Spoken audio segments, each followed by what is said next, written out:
Despite the best efforts of Ida Sumu, the Bulls fall short in a comeback against the Miami Heat. Talk about it right after the intro.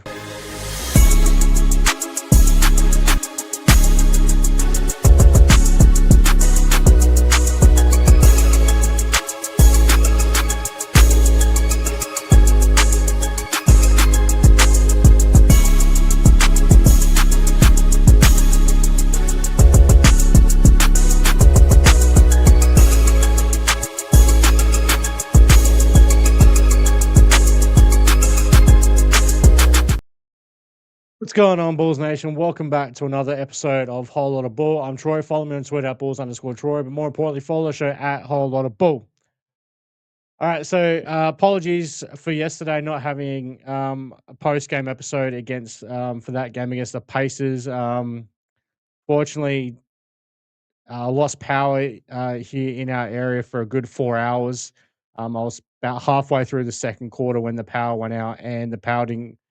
And I think I started watching the game about 5:30 my time here. Power went out just after 6 and didn't come back on until just after 10 o'clock. And I was in bed and said, "Fuck it, is what it is." So caught up on the score, saw that the Bulls had a tight loss, and from I'm not gonna watch the game, so I'm not gonna make any comments about it. But from what I saw, the Bulls blew a fourth quarter lead. Um, so yeah, that's what I'm gonna leave that game with. So obviously that's a disappointing loss there. And then to back it up, on the second night of a back to back, the Chicago Bulls go down to the Miami Heat. We just still cannot handle the Heat.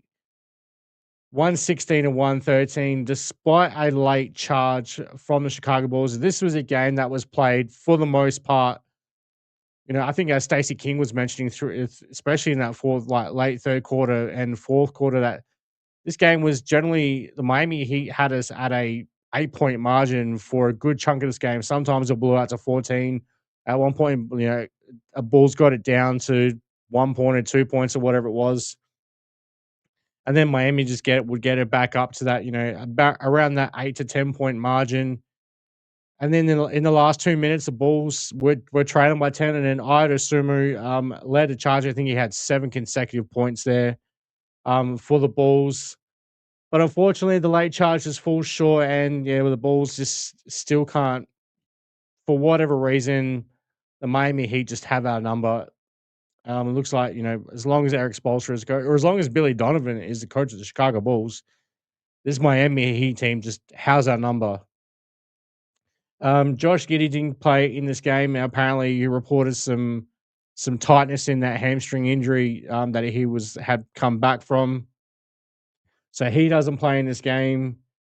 Miami Heat was missing Tyler Hero, Davion Mitchell. Obviously, they've been without Terry Rozier for basically the whole season with this gambling probe or some shit, whatever's going on. It's Miami. Who gives a fuck? And obviously, the Bulls still without Zach Collins and Trey Jones. I'd assume leading the way for the Chicago Bulls, 23.7 boards, 5 assists, 8 of 16 from the field. Only goes 1 for 4 from downtown in this game. So not at Io's usual standard where he'd probably go 2 for 4 because he has been shooting like a career best, like 45% or something crazy like that. Nikola Vucevic, 15 points, 10 rebounds, 6 of 18, 1 of 5 from beyond the arc. So another highly inefficient night and another pathetic pathetic defensive effort from Nikola Vucevic in this game.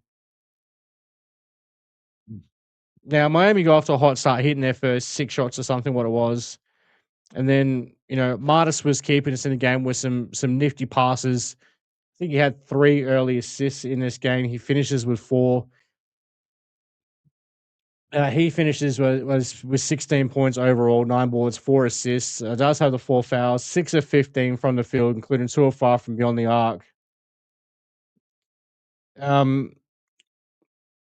Early in this game as well, the Bulls just having their turnover problems yet again. Like, I'd assume it had 4 turnovers. Kobe White had 3, and a couple others had 2 or 1 turnover each. 15 turnovers overall for the Bulls, but some of those turns were just absolutely careless just absolute stupid turnovers that should be avoided in NBA basketball. And the Miami Heat just completely capitalized on it. I think at one point the Miami Heat had like a 16-0 advantage on points off turnovers from the Bulls. Now, Jalen Smith does miss the second half of this game with some reported calf tightness. So he sits out the entire second half. And then, so that's when, Billy Donovan, for whatever fuck knows reason, just loves playing Patrick Williams as a small ball five. Um, I'm sorry, I never want to see that ever again. And, despite, once in a blue moon, Patrick Williams might have a good game. Again today, he was just completely, utterly fucking useless. Luke, if you're watching, I'm sorry, but not sorry. Your dude's trash. He might have a good game every now and then, but this guy is fucking ass. And unfortunately, we're stuck with this guy for another 3.5 years. Um,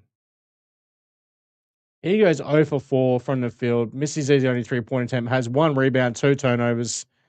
It's basically a fucking binary code there for Patrick Williams. He almost put up a Tony Snell stat line. He was just bad in this game, and I don't know. And when you're down Jalen Smith, no, okay, why don't you play Lockie Ulbrich? Now I know Lockie Ulbrich is not an NBA caliber player, but he's going to give you a better fucking effort out there than what Patrick bloody Williams did in this game. At least Lockie Ulbrich is going to go, but he's going to box out. He's going to have. He may not put up any stats that you'll see in the box score, but at least he's gonna go out there and do something. He's gonna do something. He's gonna box out his man so his teammate can get the rebound. He's gonna make a pass and set screens. He's gonna do something that has a positive impact for the team. He plays bigger than what like. He's only 6'8", 6'9", but Lockie is gonna play like he's 6'11", 7 foot. Really, why? Just why? I don't understand it. Like, again, I know Lockie is not an NBA caliber player. He probably will never be on an standard NBA contract. But when you're already down Zach Collins, Jalen Smith goes out for the second half of this game, and you want to play Patrick Williams as a small ball five. That is some stupid fucking ass shit from Billy Donovan. I want to see the end of that. Never again, Billy, please. But hey, that will fall on deaf ears because I guarantee if Jalen Smith is out the next game, he will play small ball five because Billy's dumb. So speaking of Jalen Smith, now he only limited just over 15 points, 15 minutes in this game. Was having a really nice game. 11 points, 5 boards, 4 of 7 from the field. Made his only 3-point attempt. Despite the minus 11 in the plus minus column, he was having an impact on this game. But overall, just now other issue in this game, like we saw credit to the CHSN camera guys for capturing on camera Kobe White when he was bringing the ball to the court and had the ball knocked out from behind him, telling the guys to talk to him like, "Hey, talk, let him know I'm behind me." These guys' communication as a team is absolutely disgusting. It's almost non-existent. It's embarrassing at NBA level. I've seen under 10s with better communication on the floor than this. This is just absolute dog shit. Kobe White in this game. Now, while he finishes with 14 points, 8 assists. Excuse me, I'm very tired at the moment, so my apologies. 4 rebounds, 2 steals. Probably Kobe's worst game in a few weeks. 2 of 11 from the field, 2 of 8 from downtown. Does get to the free throw line 10 times, makes 8.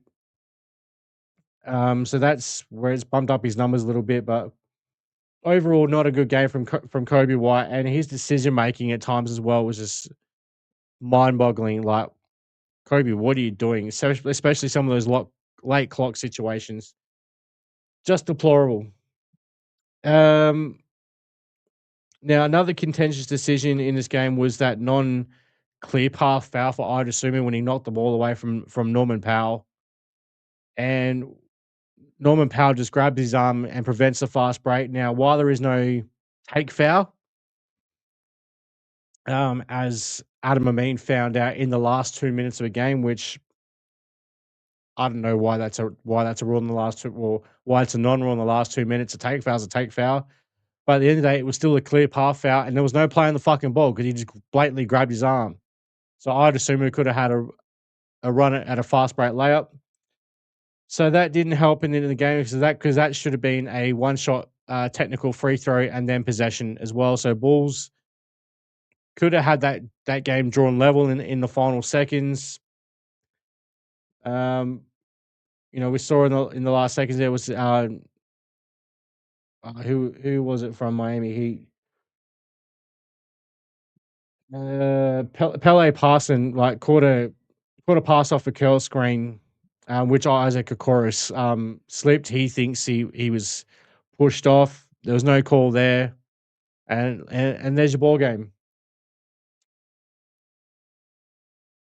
Just just how this Bulls team cannot. How I don't know. Maybe it's Billy Donovan. Maybe it just comes down to pure coaching. But how this Miami Heat team just constantly puts it pounding like this was an ugly game of basketball for the most part. You could tell both teams were on the second night of a back to back. They were lethargic. It was sloppy basketball at times. Times it was horrible to watch. But how this Miami Heat team just continues to have a fucking number, it's I don't know. But anyway, I'm frustrated with this loss. Like I'm frustrated with losing yesterday. This was a grand opportunity to be 2 games above 500 going into this down to Miami for the back to back down there. Instead, we find ourselves 2 games under 500 now. And how's the standings looking for the Chicago Bulls? So we are back to 10th in the Eastern Conference. And the Charlotte Hornets are on a 5 game winning streak. Excuse me, I'll end this episode very shortly. I'm tired as fuck. Uh, so the Charlotte Hornets on a 5 game winning streak, nipping at our heels for the 10th spot and the final playing seed. They're only 2.5 games back from us. They're 21 and 28. We're 23 and 25. And yeah, the Hornets are coming. Um, and this could be a rough stretch coming up for the Chicago Bulls. Let's see. We pull up their upcoming schedule. So we have the 2 games in Miami back to back. Then we are away again. So let me just pull up this schedule properly so I can look at this. So yeah, it's 2 straight away games against the Miami Heat. Uh, Away against the Milwaukee Bucks, despite no Giannis. Don't underestimate this Milwaukee Bucks team. While they quote unquote might be all in on a tank now that Giannis is done for. Maybe Giannis could be maybe on his way out of Milwaukee, but he's out for at least a number of weeks. Then we're on the road against the Toronto Raptors, and then we're home against the Denver Nuggets. So the Bulls could be looking at a potential 2, 3, 4, 5, 6 game losing streak coming up here. It could extend to 7 or 8, 9, 10, 11. This could be a really rough stretch for the Chicago Bulls coming up because again, I'll go through it again. 2 straight games against the Miami Heat, down to Miami, at Milwaukee, at Toronto, home against Denver. Then we're at Brooklyn, a team who has beaten us already, and in Brooklyn. Then we're at Boston, home against the Toronto Raptors, home against Detroit, home against the New York Knicks. This could be a really rough stretch coming up for the Chicago Bulls. And if it goes the way it looks it potentially could go, now we do know the Bulls tend to play better against better opponents than they just play down to the teams below them. Who knows? We could end up pulling out wins we shouldn't, and we'll lose games we should win as per Bulls logic. And then after that, as we to end February, it's home against the Charlotte Hornets, a team nipping on our heels. Home against the Portland Trail Blazers, a team that's battling for a playoff spot. We want them to make the playoffs so we can get their draft pick. Shout out Patty. So February 26th, February 27th for us. Um, it's bragging rights up again. I'm sure a lot of Bulls fans want the Bulls to lose this game. I want Portland to win because it helps them get into the playoffs, but I'm a Bulls fan first. I want my team to win games, so I want to beat Portland. I want to win every fucking game. Let's be clear here. I'm not into tanking. I want to win every single fucking game that we play. But we shall see what happens coming up for the Chicago Bulls. Just really the end. This last game of January and all of February looks like it could be a really rough month for the Chicago Bulls. But we shall see what happens. All right, guys, I'm done talking about this game tonight. That was just frustrating as fuck. So don't forget, you guys, follow me on Twitter at Bulls_Troy. Follow the show at Whole Lotta Bull. Like and subscribe to the channel if you haven't already. I guess until next time, Bulls fans, see red. Go Bulls. Later.